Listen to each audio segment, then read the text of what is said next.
Hi guys! So katatapos ko lang mag hair color. Tapos, hindi ko na siya sinyampoo kasi shampoo naman na siya. Conditioner na lang. And, pakita ko sa inyo yung result. Again, ginamit ko yung, wait lang. Yan, ginamit ko tong Lux Organics na permanent hair color shampoo. Wala siyang amoy na weird. Hindi din siya matapang. So, kahit lumapat siya sa anit mo ay bongga lang. So, yan.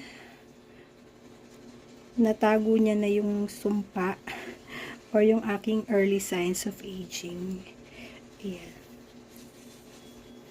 Kita nyo ba, guys? Gabi na kasi. And, hindi siya yun, matigas sa buhok. Kagaya ng mga ibang hair color. Tingnan nyo naman, oh. Smooth lang. And, gagamitin ko itong aking favorite brush. Ang silicone brush. Tingnan nyo. Glides perfectly. Huwag po kayong mag-alala, guys. Kulot po talaga ako. Hindi naman yan straight. Kaya ganyan ang buhok ko. Wa dito, wa din. Pinabisaya pa. O, diba?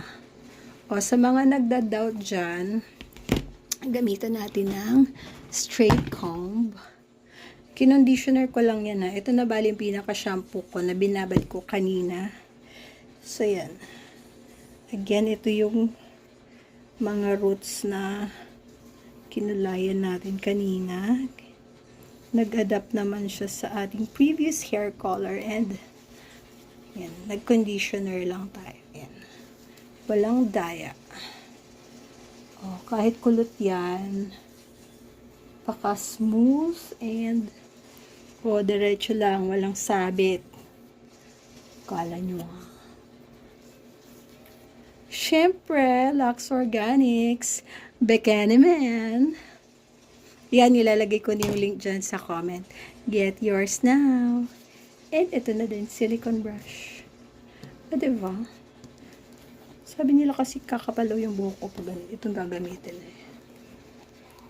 And